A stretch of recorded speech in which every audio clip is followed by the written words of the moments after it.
شکریہ جناب presiding officer. مولانا ایسے ہے کہ جی بالکل آپ کا نام بھی آیا ہے، کامران مرتضیٰ صاحب بھی ہیں. میں جناب چیئرمین، جناب پریزائڈنگ آفیسر، مولانا کو موقع دے دیتے ہیں. سر میرا تو تکلیف. اس کے بعد آپ کر لیں. مولانا عبدالواسع اس کے بعد آپ کر لیں. میں یہ گزارش کرنا چاہتا ہوں کہ ہم انشاءاللہ اس کو کل بھی کنٹینیو رکھیں گے، کیونکہ بڑی لمبی لسٹ ہے دونوں طرف سے. وہ لسٹ آج کنکلوڈ نہیں ہوگی، کل بھی ہم اس کو جاری رکھیں گے، لیکن آج مولانا کو ہم موقع دیتے ہیں. اس کے بعد سینیٹر افران اللہ بولیں اور پھر اس کو دیکھتے ہیں کہ کتنی دیر کنٹینیو رکھنا ہے. الحمدللہ وکفی وسلام علی عبادہ الذین اصطفیٰ، اما بعد. جناب چیئرمین، کل سے جو بحث ہو رہا ہے اپوزیشن اور حکومت کی طرف سے، اپوزیشن لیڈر نے بھی تقریر کی، بہت لمبی تقریر، اور وہاں حکومت کی طرف سے اسحاق ڈار صاحب نے بہت لمبی تقریر کی. جناب اسپیکر، تقریر کے حد تک میں دونوں کے بات سے اتفاق بھی کرتا ہوں. جو کچھ اپوزیشن لیڈر نے حکومت کے بارے میں یا ان کے بارے میں جو بات کی، سب کچھ صحیح اور سچ انہوں نے کہا. اور جو اسحاق ڈار صاحب نے ان کے گزشتہ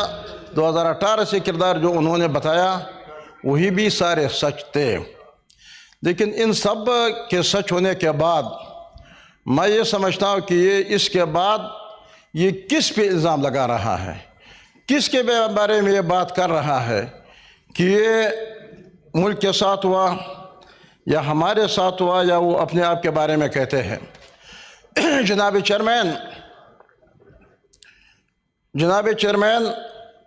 میں تمام سیاسی جماعتوں سے، حکومت میں ہو یا ہمارے پی ٹی آئی کے دوست ہوں، سب سے ہی گزارش کرتا ہوں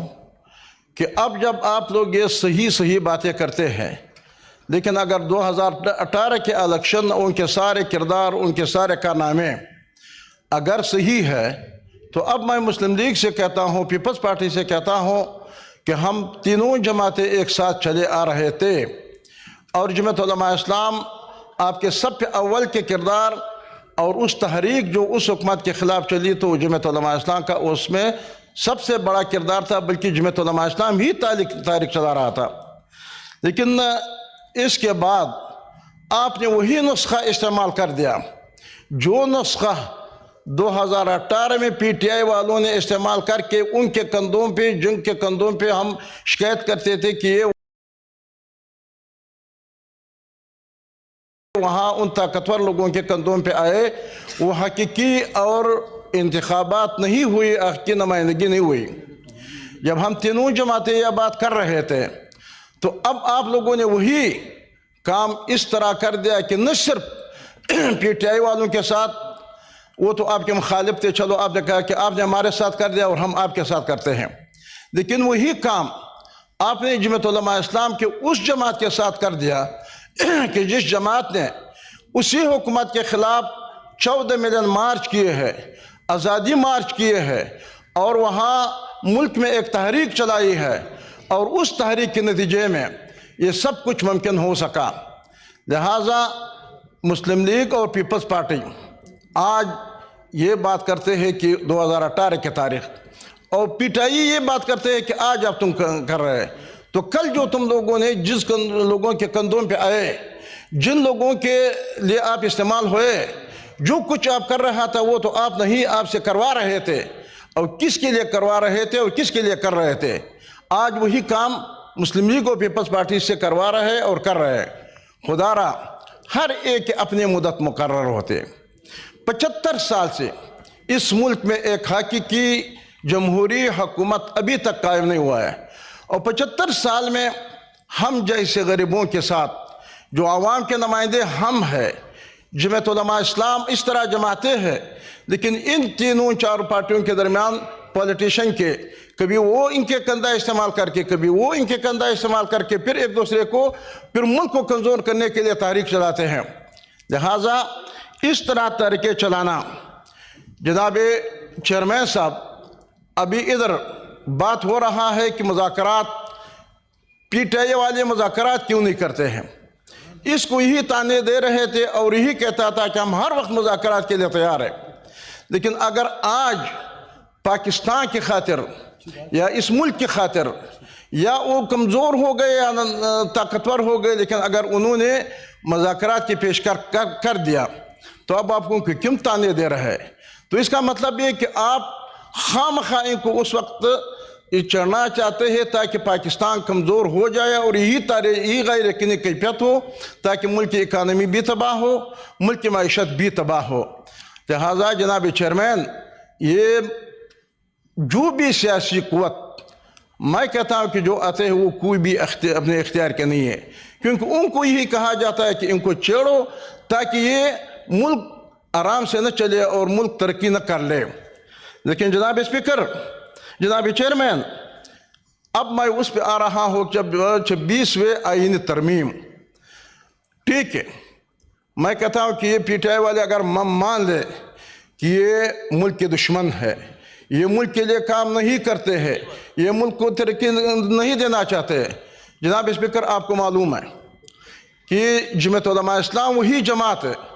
کہ جب آپ لوگوں نے ان تمام مخالفتوں کے باوجود کہ آپ لوگوں نے ہمیں الیکشن میں آپ اور ان قوتوں نے مشترکہ طور پہ ہمیں ہرا دیا، لیکن اس کے باوجود ہم نے 26ویں آئینی ترمیم میں آپ کے ساتھ دے دیا اس پاکستان میں قانون سازی کے لیے، اور ایک تاکہ پاکستان میں قانون سازی آگے بڑھے. لیکن اس میں جو ہمارے ساتھ جن مدارس کے حوالے سے جب پارلیمنٹ کو ادھر اس سینٹ نے بھی پاس کر دیا متفقہ طور پہ مدارس بل،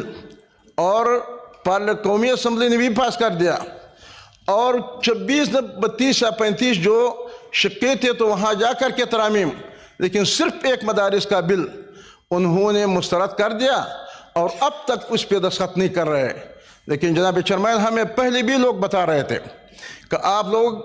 اس میں دھوکہ دیں گے، آپ لوگوں کو دھوکہ مل جائے گی، کیونکہ آپ کے ساتھ ہاتھ ہو جائے گے، آپ کے جماعت کے ساتھ وہ دھوکہ دیتے ہیں.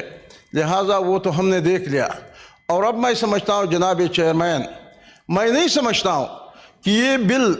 مسلم لیگ کے لیے ناقابل برداشت ہے یا یہ بل پیپلز پارٹی کے لیے ناقابل برداشت ہے، کیونکہ پی ڈی ایم کی حکومت میں بھی جب ہم نے وہاں حکومت میں بیٹھے تھے اور ہم نے جمع کر دیا، پہلے خواندگی کے بعد دوسری خواندگی میں ان کو روک دیا گیا. لیکن جناب چیئرمین، اب کی بار تو پاس بھی ہو گیا پارلیمنٹ سے. اب جب ایک پارلیمنٹ کا ایک معاہدہ ہے،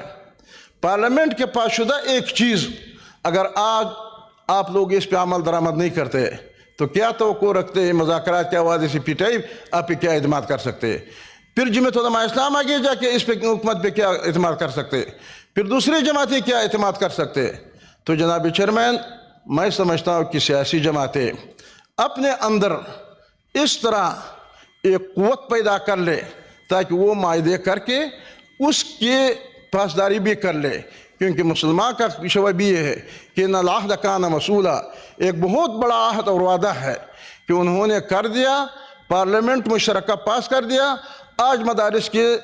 بل اور مدارس کے لوگ در بدر پھر رہے ہیں. تو جناب چیئرمین، اگر ہمارے اور آپ کا اور حکومتوں کا رویہ یہی ہو